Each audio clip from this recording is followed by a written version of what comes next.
Жас қайын атты Нұркеннің авторлық көркем әдеби әңгімесіне қош келдіңіздер.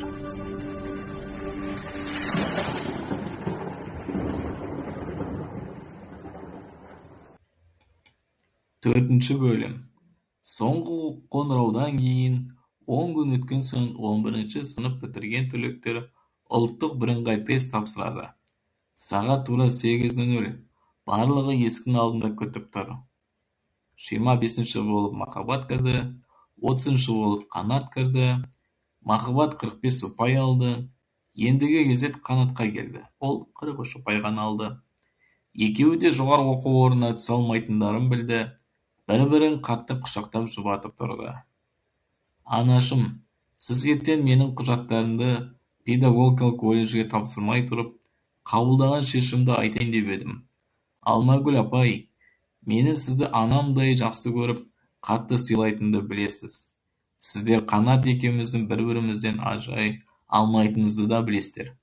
Сол себепті ауылда қалып, бір жұмысқа орналасып, 4-5 айдан кейін Қанатты әскерге жіберіп, ол әскерден келгенге дейін ақша тауып, анама қолғабыс бола жүріп, сосын ол әскерден келген соң кешенді тестілеу емтиханына екеуміз бірге жақсылап дайындалып, жоғарғы оқу орнына жететіндей ұпайды жинап бір қалада бірге оқысақ қалай болады деген Махаббат Қанатқа қарады.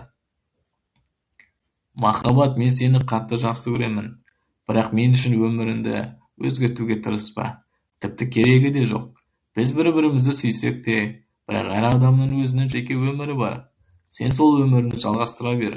Мен өзім әскерден келген соң өз өмірімді өзім құрамын. Әзірше мектепте алған білімді ұмытпай тұрғанда пайдаланып қал.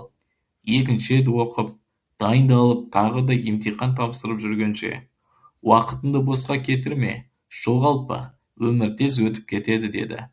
Қанат сүйіктісінің өмірі не болатынын ойлап, алаңдап тұр.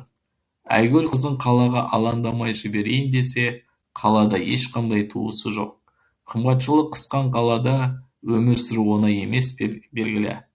Сондықтан ақылдаса келе барлығы Махаббаттың айтқан ұсынысын құптады. Қадірлі қазақ елі, осы әңгіме өзі ұнаса, және де оқу барысы сіздердің жүректеріңізден орын алып жатса, ендеше осы мен сөйлеп отырған видеоның төбесінде көрсетілген нөмірге 1000 теңгеден болса да аударып, менің өнеріме қолдау ретінде көмектесулеріңізді өтініп сұраймын. Дархан қазағым аман болсын.